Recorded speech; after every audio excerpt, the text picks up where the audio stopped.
Olivia Williams, how did you come to enter the world of Manhattan? Very traditionally boring way. They sent me a script. I was quite looking forward to spending some time in New York because I utterly misunderstood the title. And but once I realized what it was about and expanded my extremely limited knowledge on the subject, I just wanted to be involved, to be in something that is both historically interesting and socially fascinating and incredibly relevant for our day. Work doesn't come along like that very often, so I was very happy. Yeah, I remember when I first heard when I first watched the show, I hadn't seen many ads or trailers or anything, and I was like thinking, I was probably just like WGN have done their own Mad Men show, and yeah. I watched it. And it's like set in the desert. Yeah. What about the script jumped out at you as the most sort of engaging or captivating part? I love Sam Shaw's writing. He writes, smart dialogue. I'm not embarrassed to say any of the lines, which can be a problem in my job. And it might seem like it would be a very sort of techie, nerdy piece, and it has its nerds and its nerd fans, but it's also incredibly socially and emotionally interesting. And as an actor, you're always looking for a new dilemma to play, and to be in a marriage of 25 years where suddenly your husband can't tell you what he does all day, and to be a highly intelligent woman with a PhD who has to suddenly behave like a housewife at a scout camp, and to be a civilian who's used to civilian freedoms and liberties and suddenly to have to live under military law in the middle of the desert. There were some parallels for the actors coming to live in New Mexico and living under the iron fist of Tommy Schlamme. Yeah, we've got. Would you care to share with us what is the most embarrassing line you've ever had to say as an actress? Oh, I love this. This is my favorite thing to do. I've got a lovely panoply of them. My favorite one. It's actually a very good film, and in context, the line is positively spine-chilling. But I had to say, when are you guys going to realize this submarine is haunted? What was that from? It's a very good film by David Twohy called Below. I'm actually rather proud of it. But I did have to brace myself to deliver that one sincerely. And was the submarine haunted? Of course. Oh, there we go. Very good. Yeah.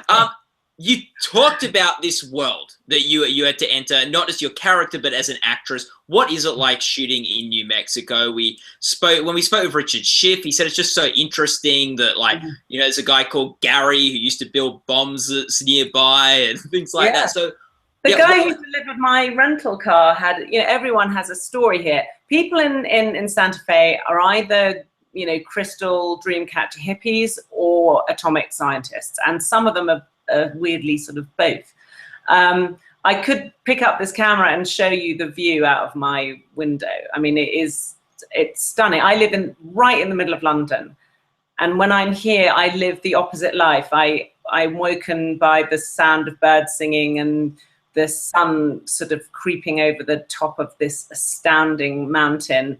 We film out in inconceivable conditions of dust storm, snow, triple rainbow, rain, lightning. I mean, I've never been on a show that's had to stop for lightning danger, and that happens 3 or 4 times a day on some days. It's crazy. With the weather conditions, obviously with this lightning danger, you got to stop, but do you sort of just go with it, or are you like, well, we need rain for the script today, so we're going to wait a couple of weeks to shoot that scene? We have a truly astounding crew. I'm sure other people say that, but this crew, half of them are from New Mexico, so they're so tough. They just don't flinch. And fortunately, we have a group of actors who want to come over as reasonably butch. So we're trying to keep up with the crew and just not sort of play the play the weather. But there is a drawback as an actor, you know, when there's a dust storm, if you're in the crew, you can they all wear sort of like old-fashioned motorcycle goggles. But you know, you can't wear goggles and act a serious scene about your marriage at the same time. So we do have to, you know, pathetic details like having to keep your eyes open in a dust storm are as bad as it gets for us. Your character in the show, I guess, like, has this big sort of conflict she's got to deal with all season, and that sort of, she's such a sort of independently questioning academic woman, but she's under this military control. How do you sort of navigate that in your performance? I am naturally quite like Liza. I was raised by a couple of lawyers, so I was taught to question authority and the letter of the law from a very young age, and I'm prepared to do almost anything, but I have to be given an extremely good reason, and that is the opposite of the military experience. You know, you have to obey without being given a reason, and quite often you have to obey quite silly rules and sometimes, you know, positively dangerous and ridiculous rules, so that in a time of war you can be shown to be obedient. You know, in a time of war, I'd stand up and go, no, I won't go over the top. Give me a good reason for firing at that village. And I've been utterly useless member of the military. So it's no struggle at all for me to feel Liza's frustrations. And actually, again, being part of a film is the same. You know, you said, I just got to go home to London to see my kids very briefly. And you said, you know, you got some rest and recoup. But that's not restful. You know, you have to fight for your day off. You have to fight to find out when there's a gap in the schedule. You know, it's an incredible, it is being here. Sorry? I lost you for a second, but we're here, right? Yes, okay. I'm back. Okay, good. I think I was the one who got lost, but continue. I was just saying that given that I'm staying in this beautiful luxury house and we have amazing catering on set, there are sort of emotional parallels to being brought out to New Mexico as an actor and being brought out to Los Alamos as a scientist in the 1940s. The parallels make it very easy to play the role. Yeah, and and like, it's really interesting because it's a show about scientists and academics, which their very job is to question things, and they're in this military environment where the very role of military is to have people not question things. Exactly, and we have a wonderful new addition to our cast this year. We have Billy Peterson, who does unbending and slightly unreasonable authority figure extremely well, I may say. And yeah, kicking against him is great fun. But you know, there's a serious issue at heart, and I am a bit of an annoying environmentalist and someone who worries very much about nuclear proliferation. I was on the campaign for nuclear disarmament marches in the 80s, and believe me, the nuclear threat now is 1,000, 2,000 times greater than it ever was then. So to be involved in something where, you know, I took some little nieces and nephews of mine, they were sort of 18 and 19, to see this show, and they were like, we built a bomb? They had no idea. They had no idea. And things are so much worse now than they were when American kids were taught to get under their desks because the Russians might drop a bomb. Yeah, who would have thought, these scientists, how many of these bombs would be in the world? Like, and we're about the first, you know, we're talking about the first one. And, you know, a lot of the scientists went through incredible conscientious and existential worries, not to say sort of mental illness, having seen the consequences of what they did. And many of them maintain to this day that, you know, we've had what scant peace we've had in Europe because of it. So who knows? Maybe for not for much longer if Putin gets his way. Yeah, yeah, definitely. Now let's talk a bit about your marriage with John Benjamin Hickey on the show, and that relationship. How do you think that relationship's gone throughout the course of season two? Season one. Sorry, season one. Well, season one was a walk in the park compared with season two. It's painful and beautiful to act and to watch. What we need to convey, which is so often the case as an actor when you're playing grown-ups, it is a wealth, a foundation of 25 years of marital sort of conjugal bliss. Not necessarily bliss, but they are a great match for each other. They love each other profoundly. They share each other as an intellectual world, and they've raised an intelligent and rebellious daughter. And it's all going swimmingly until he gets a secret summons to go up a mountain. And all the things that make their marriage perfectly balanced are thrown out, and the balance just tips out. You know, she has no intellectual outlet. The fact that they confide in each other, which is one of their great releases, is kept from them. And yeah, the conditions under which Liza's expected to live are appalling. I think Liza's, again, probably as good at housework as I am. And that's the only thing she has to do. What do you think, like, where do you think Liza's left at the end of season one as we look forward to season two of the show? We feel that possibly she might gain some sort of position or influence in the town council, which is a trivial organization at the moment, but she has ambitions to regain some kind of political democratic power for the non-military people on the Hill at Los Alamos. And she's fought very hard for that. But she's also has had some terrible dabblings with a former mental illness. There are hints that she has suffered mental illness in the past, and that those anxieties have come back. And I love the thought of Liza as a sort of Clytemnestra figure, that, you know, is she crazy, or is she the only one who can see the truth? And as in life, it's a sort of mixture of the two. There's a time when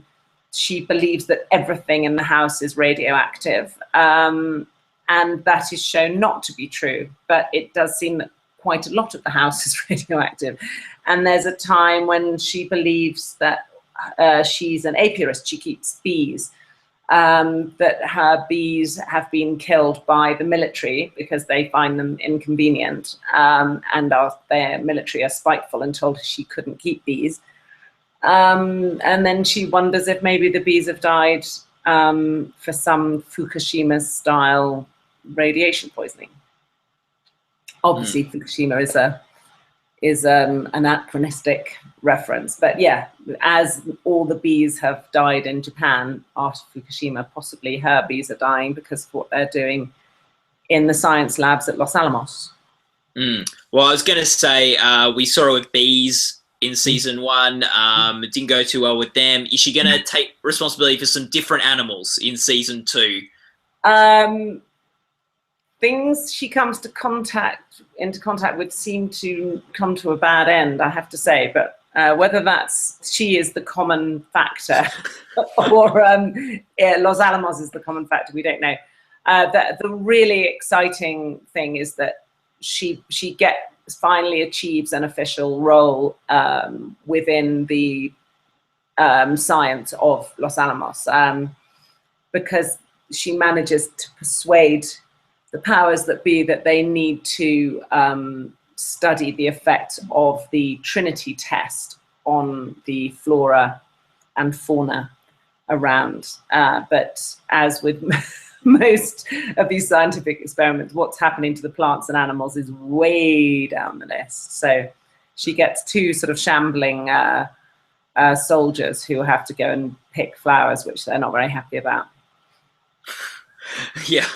So look, the bees didn't go so well. You can't have a dog or anything, but look No, after the flowers. Yeah. I even lose my daughter. My lovely daughter goes off to the East Coast to be educated safely out of Los Alamos. So I don't even get to look after her anymore. But I wasn't doing a great job of looking after her in season 1. Yeah. So. Now, Manhattan is like you are now well and truly on the American television landscape, and what an interesting landscape it is to be on at the moment. My God. Yeah, do you want to explain what it feels like to be on this like landscape? It's overwhelming, really. When I began acting on camera, this was not a market or a market's a horrible word, a sort of artistic, edifice that existed.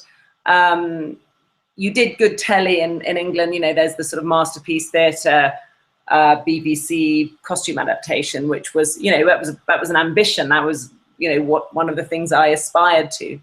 And so to end up in these amazing, the movie as a form is a fantastic form that served us well for 100 years, but actually it has its limitations. And it seems that the long form television series is this new, it's not a novel, it's not a series of novels, it's not a book, it's not a film, it's this unlimited way of telling a story that's so sophisticated and so complex. It's not a soap opera. And we're in one of the most complex ones. When I first got the script, I was like, so they dropped the bomb, that's the end of the series, right? And to learn that, this series could go for 40 years, the story is still being told. Yeah, who knows where it will lead? Very selfishly, because they have the ability to reflect life and all of life, both present and past. It gives great roles for women of my age, where, a movie has to focus on one hero. That will usually be a man, between his, actually since Harry Potter, from the age of 7 to the age of 90. A TV series can embrace all of humanity and include middle-aged women in that. So I'm all for it. Yeah, it's really interesting with the art form of television and the opportunities it has. Like, almost when you think of movies, like you think of like a movie like Argo, you think of Ben Affleck in Argo, whereas the TV shows, people always remember the characters' names rather than the actors' names, because you can explore the characters so much more and build up that relationship with the characters that you just can't in film. That's what I meant about this sort of, if you think of it as a sort of web, it's sort of unlimited. You can spread a story over years and over generations, and then into fantasy, into other galaxies, and it is unlimited. And yet there is an extraordinary structure to it of sort of TV having either commercial breaks, or now this idea of a box set of these mini sort of orgasms that you need every to have a notional idea of an episode, but an episode that people might watch 20 in 24 hours. It's an amazing new world. It really is. And when I started out in acting, it was a really narrowing road. There was a narrowing number of opportunities to work, and now there's such incredible opportunity and such range, the insane stories I'm sent. And something I've always said about Manhattan, if someone made this up and said that the American government built a city for 5,000 people and kept it secret from their own vice president to build a bomb, you wouldn't believe it. It's the greatest sort of sci-fi story ever told, and yet it's true. There isn't a documentary or a movie that could encompass the size of this story. So it's the long form TV show is the ideal medium for it. Yeah, and I imagine if someone had said 10 years ago that the network WGN was going to buy a town in New Mexico to build a show, people would have said that was crazy as well. Yeah, I brought a friend of mine from London to see our astounding set. And it's just half of it. We have one within the town of New Mexico. We've taken over an old military hospital that was built in these prefabricated huts. And then we have this sort of exterior version. This is recreated out in the desert in a place called Bonanza. And she, first of all, couldn't believe it was named after her favorite childhood TV show. And that's its real name. And secondly, that, you know, that all these same houses are reproduced again, so that when you're in the house, you can have an unlimited view of mountains. And when you're in the town, you can look out a window and cars drive past, and there's people in military uniform and women pushing buggies. This isn't, you know, wobbly cardboard sets in a studio in LA. This is, you know, it's really rich and layered and inhabited as a place. Really, the fact, Tommy Shlamy, again, our producer, you know, he just loves it, the fact that when you look out the window, there's something there other than a concrete wall. You know, this set is unlimited. And we got a chance to speak with Tommy earlier this Emmy season, and it was a great talk with him. And it must be so cool to be working with a director that has won as many Emmys as he has. Yes, yeah. I mean, he is the sort of a crazy force of nature. You know, he's someone you just probably like a combination of General Groves and Oppenheimer. You just get swept up into his vision, and his excitement about what he can see means that every shot, you know, I'm proud to be in these compositions. You know, amazing DP we have, Richard Rutkowski, who just doesn't compromise. He won't do something that reduces what we're making into, you know, sort of procedural, you know, drama. He wants to make everything into a Caravaggio. You know, it's just, it's stunning. I love being around these creative people. The art department, you know, you go into these houses, these little houses they've made, and open a drawer, and there will be a 1940s fountain pen and a bottle of ink and a pad from the period. You know, it's like doing a Mike Leigh film. Everything is there for us to play. Yeah, and Olivia, other than your role in Manhattan, what's your favorite role that you've ever played before? Ooh, that's hard. It's tough to top. This is going back a long way, but I love Wes Anderson's writing, and Miss Cross in Rushmore was an absolute pleasure.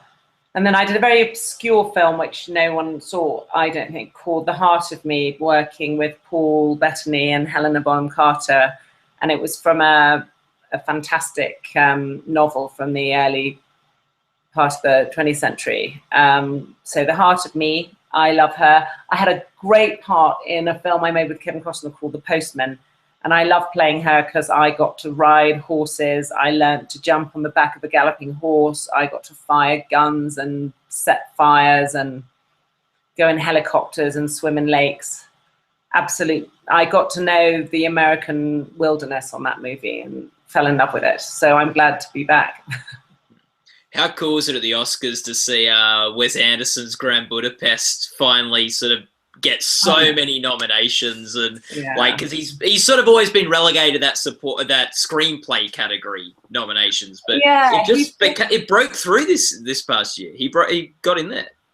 He's an auteur, you know. He's one of the people who has made film, you know, elevated filmmaking to another level.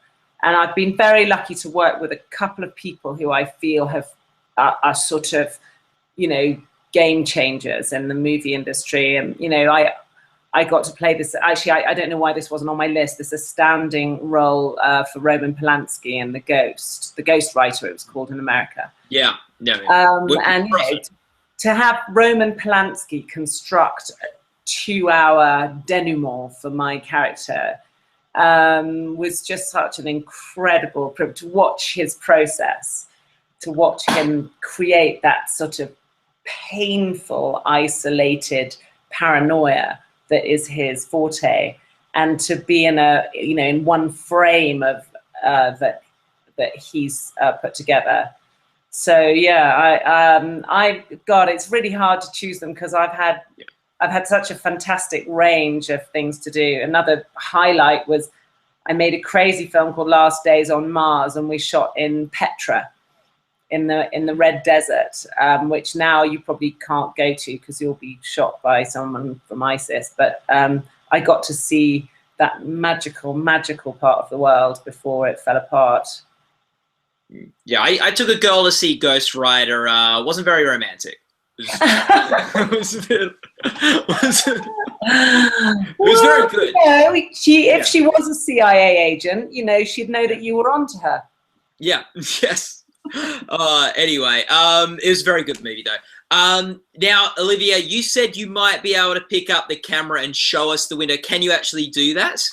Can you actually show us? I'm a very messy person, okay? Yeah, I wait till the end just in case there's any technical issues. I'm going to show you the ceiling until I get to the view.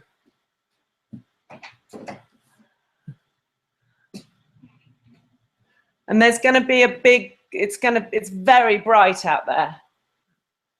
But this is not Camden Town, London.